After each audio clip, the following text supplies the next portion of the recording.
How's it going, guys? Welcome back to the Fu Show. I'm your host, Coach Ali Fusho, and I guess I gotta welcome myself back to my home gym because for the past month or close to a month, I was in Japan. And if you guys have been following the podcast for the past 3 episodes, I actually held it there in Japan. I held it in a random park in the neighborhood that we stayed in. It was really funny because each time that I tried to record there were, and of course I can't blame it because of course I'm in a public area, so of course a lot of people will be passing by. I had a lot of Japanese kids, Japanese men, like lolos and lolas, or I guess like oji-sans and oba-chans. I don't know, I guess that's how you call them in Japanese. I forgot my weeb language, but yeah, everyone was passing by, and of course it's kind of weird for them to see a Filipino with a phone and an iPad and a microphone in a park because, of course, that's just weird, right? But of course, I had to get the episodes out. I still wanted to upload some videos for everyone out there, despite it being my honeymoon, and I enjoyed it. Even though if I'm pretty sure hassled other like the passersby in the park.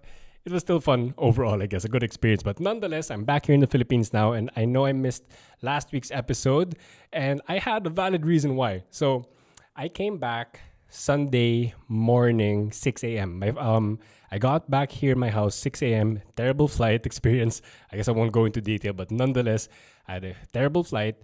Got back here at 6 a.m. Got to sleep around 6:30 or 7. I had like 2 or 3 hours of sleep Sunday morning. So I guess I slept at around 7 to 9 or 7 to 10 a.m. And then I had to make some preparations because I was going to visit the Equinox Atomic Deadlifts. If you guys aren't familiar with that, last Sunday, November 6th, yeah? Was it November 6th? Something like November 6th or 7, we had the Atomic Deadlifts. This is a fundraising deadlift competition that Equinox Athlete Management what did they do? They made this event. I forgot the formal term for that. Well, they hosted an event, Atomic Deadlifts, a friendly deadlift competition to raise funds for two of their athletes, Joyce Rebaton and Grant Teng, because they will be competing for Worlds. I guess I'll just call it Worlds, or they're going to be competing in an international competition. So, of course, I had to support. They showed some love to the podcast because we had 3 episodes with them, one with Joyce, one with Joyce, one with Raf, Kahilig, and Nestor Redulia, and another one with all 3 of them. So, of course, I am very, very thankful for them. I had to show my support. The moment I got there, they were all surprised. I'm happy, because of course we're all friends. They followed me on social media. They knew that I was in Japan, and they were surprised when they saw me in the competition. Just to help, just to spectate, just to have fun with them. And then all of a sudden, I was held hostage. They asked me to host, and of course, I obliged. I really, really enjoyed it. Everyone competed really, really well. It was so nice that my first day back in the Philippines was already like consumed by lifting, and of course consumed by the community. And it's really, really nice to see that the event was pretty successful. It was a big event. A lot of people came along, a lot of people competed. Really, really happy to see that the community is growing. And of course, I'm happy that it was successful for Equinox itself, because of course that's the main reason why they held that fundraiser. So the reason why I missed uploading last week was because of how intense the competition was, or how intense the atmosphere was. I was shouting, I was hosting, I was announcing everything.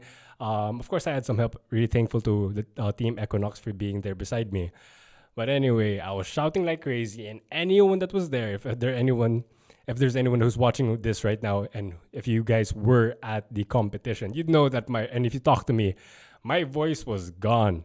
It was literally gone because of almost all the shouting. I was super surprised on how dead my throat was, or how dry and itchy it was, but it was really fun. Okay, sorry. I said dry and itchy. It's not COVID. It's just an over-fatigued throat. But nonetheless, it was really, really fun. I wasn't able to upload because I wasn't able to talk for a day or two. But nonetheless, we're here now. Settled back here in the Philippines, getting used to my busy schedule once again with coaching a lot of clients all day. But of course, that's the life. And we're here now this weekend for episode 17. One thing I didn't miss here in the Philippines is the heat. Each time I was there, I was wearing long sleeves because it was really cold in Japan, which I really loved. But now here I'm sweating already in this gym. I didn't turn the aircon and the fan off. I didn't turn them on because, of course, I want some good quality voice audio for you guys. So hopefully you guys can appreciate this sweaty episode today. And again, let's get back to the main topic, or not again. Let's actually get to the main topic of today's episode, which is going to be about the number one mistake that coaches make. I'm going to say that this is the number one, ironically, because it is literally the number one mistake they would make, sequentially, like in sequence. It is the first mistake that they're going to make, and it's also one of the biggest mistakes that can be made. So again, it's a nice thing to say. Don't do this because it's the number one mistake that coaches make. It's probably the first mistake they make, and it's really it's a major mistake, which is pushing your clients past their limits on the very, very first session. I am going to say that I unfortunately have received a lot of stories from clients of my own who, they left their previous coach to go to me, or stories from friends, stories from family. It's just really, really, really sad to hear, very unfortunate to hear that this has happened multiple times through a broad spectrum of time and different gyms, different demographics of people. These are people who were in their 20s, 30s, and 40s. For some reason, I actually know the reason, but let's just say it, for some reason, a lot of coaches are making the mistake of pushing their clients past their limits on the very first session. That is really, really unfortunate because what happens? These are actual stories. Of course, I'm not gonna name drop or name the gym name, not gonna name the coach, not gonna name my client because, of course, that's a sad story for them. But a lot of my clients, unfortunately, not a lot, but a good number of them, I would say 5 or 6 I've heard of this from my clients, that their past coaches on the very first session, that they would literally barf in their first session just because of how much they were pushed by that coach. Probably because that coach wanted to, in Filipino, I guess, pabida. They wanted to show how much they know. They wanted to, what's the term? Pakitang gilas. They want to show how much skill, how much they've learned. That, I know I learned this from the seminar. I'm going to apply it right away on this very first session. And what happens? I've had accounts wherein people would barf. They go to the gym bathroom and just be beside the toilet because they barf. I've had 2 or 3 of my clients said that they literally fainted on the gym floor because of how much they were pushed on their first session. And just recently, a friend of mine shared with me, when I say it recently, I literally mean just 2 days ago, it was shared with me that on his legit first session with this one gym, the coach pushed him so much to the point that he got rhabdomyolysis. I'm sorry if I'm mispronouncing that because it's a deep word, but that's why it's commonly known as rhabdo. It's a very serious medical condition. I'm not smart enough to explain the specifics of what rhabdo is, but normally it's done, or it happens, it occurs when one is pushed way, way past their limits. Of course, maybe there are a lot of different factors, but generally speaking, how much effort your body has exerted, if it's past your breaking point, a common or an unfortunate common occurrence would be rhabdo. This friend of mine wanted to live a healthier, stronger life. That's why he signed up for a gym. He was very excited, got a coach, and then the exact opposite happened. Instead of living a healthier, stronger life, now, I'm happy to see that he's a lot better now. But of course, things aren't the same anymore. His kidneys aren't as strong. We were in an event wherein alcohol was being served in this event and he couldn't drink. Of course, it's not like he's a raging alcoholic and he was like, I need to drink. No, but he was just very wary or very cautious to make sure that nothing that was served to him had alcohol because his stomach or his system, his kidneys literally cannot handle it anymore. And that's I mean, of course, like alcohol is not necessarily the healthiest thing, obviously. But the fact that that part or one part of his lifestyle has been stripped away from him, all because that one coach wanted to push him past his limits or like really pushed him more than he definitely should have on the very first session. And on top of that, this friend of mine, he shared with me that he was in the hospital. He was hospitalized after this first session for 4 days. That is awful. Again, he wanted to live a healthier life, probably to avoid the hospital. Exact opposite happened. He spent 4 days in the hospital. I didn't ask for more details, like whether or not, like who paid for the bills, etc., because it's obviously a very touchy topic. But nonetheless, the fact that it happened, it's just terrible. So that's why I decided, okay, I'm gonna be filming an episode this weekend, so might as well talk about this because it's really important. I'm going to say that as I continue on with this episode, I am not a perfect coach. Of course, there were times in the past that I did push a client. Thankfully, they never barfed or fainted because of like overexertion. But of course, I'm not a perfect coach. Of course, there were times that the client was a bit more tired than I expected. And that's why, and it is on my fault for these sessions. Again, no one got hurt, but it is my fault for not double checking on how they were. That is why every single time I have a session now for the past how many years, I always start the session that I would have with one of my clients. How are you? Like that simple question will really dictate the rest of the session. I asked them, how are they? How was their sleep the night before? How was their hydration? How was their food? How was their stress levels? Because literally all of that will directly affect how much I'm going to be changing the program. Because a program that a coach will make for their client, that can and should change depending on how they look like for the day or depending on their condition for the day. Obviously, it would be the best case scenario if everyone always slept well, if everyone was always properly hydrated, properly fed, and like everything, like if scheduling, like there's no stress, there's no overtime, there's no etc. So, but obviously that's not going to happen because life happens. Our schedules go all over the place. Our stress levels go up and down drastically. So most of the time it's always up. And as a coach, you should be changing your program depending on how they perform. Obviously, is that going to affect the long-term trajectory of their progress? Is it, if it's really bad, their stress, is that going to directly affect how soon they're going to get their PRs on the deadlift, or how soon they lose fat, how soon they get this goal or whatever? Yes. But of course, that's something that you do have to talk about with your client. You have to communicate as much as possible on why you're making a certain change. Like why you are lessening the volume, why you are making it lighter. Explain it to them because your stress levels are really high. Explain to them that you're puyat, that you're sleep deprived. So obviously, the workouts should tailor to their condition of the day.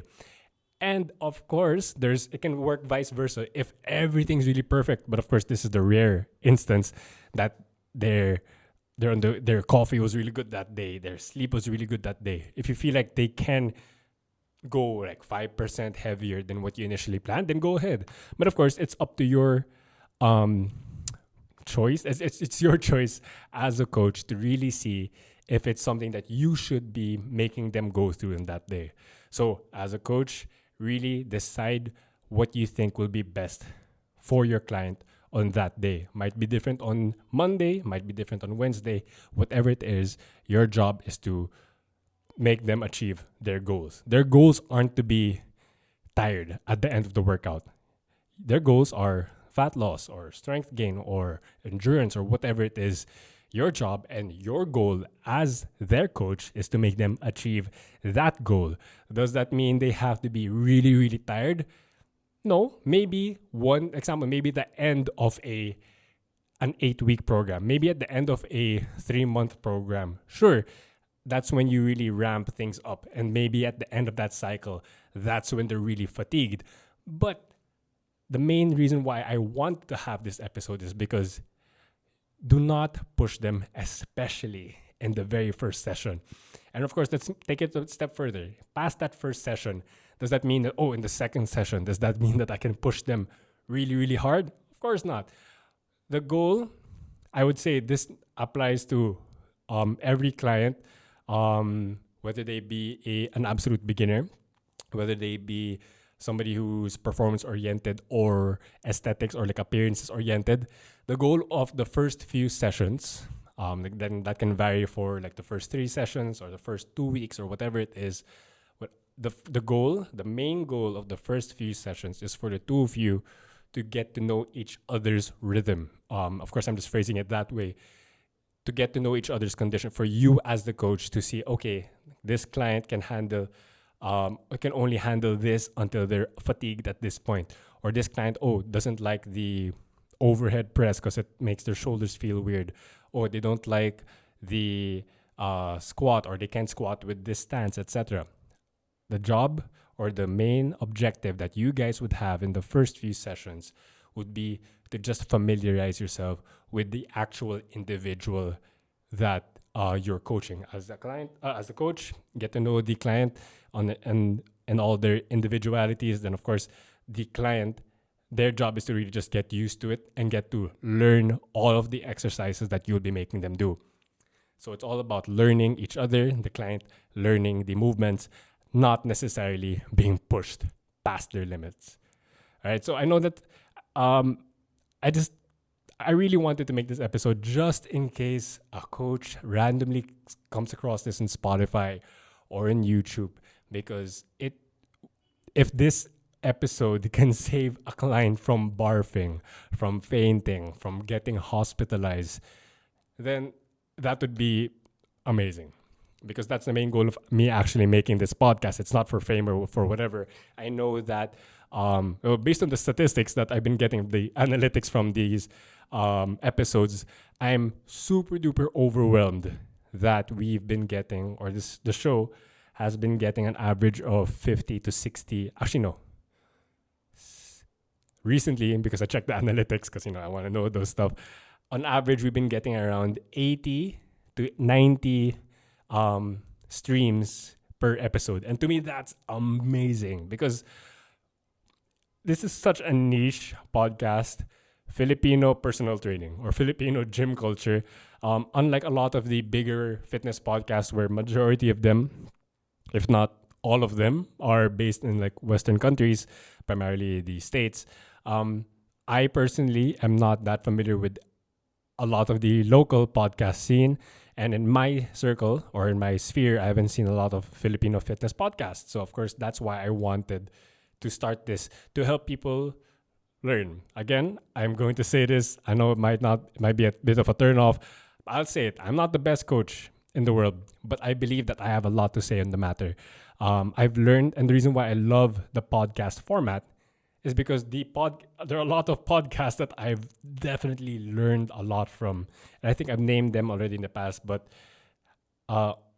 podcasts have definitely helped me both in my learning and, of course, both in saving time. If you're stuck in traffic, and if you guys are listening or watching this while you're stuck in EDSA, stuck in Ortigas or wherever, then, of course, that's what I wanted to really achieve for this episode or for this podcast, to help as much Filipino coaches, or even if you're not a coach, if you're in the community, then that's something that I just really want to put out there. So, and of course, if there's anyone else out there who wants to do YouTube or podcast or whatever fitness vlogging, just keep on doing it. The more people out there, the more automatically better. But I think so, because I know there are a lot of poor fitness content out there, local or international or whatever.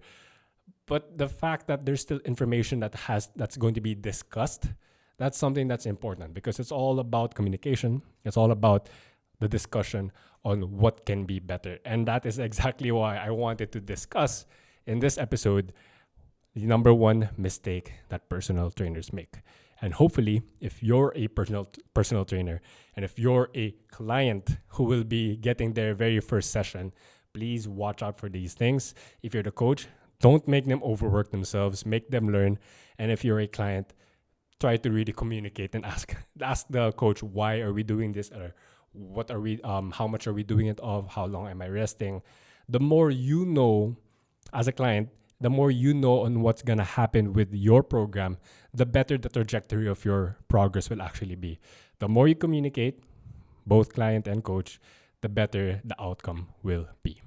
But all right, we're back here. I'm happy to be back here to do episode 17 for you guys here in my home gym, not in a random Japanese park to be judged by kids and grandparents alike.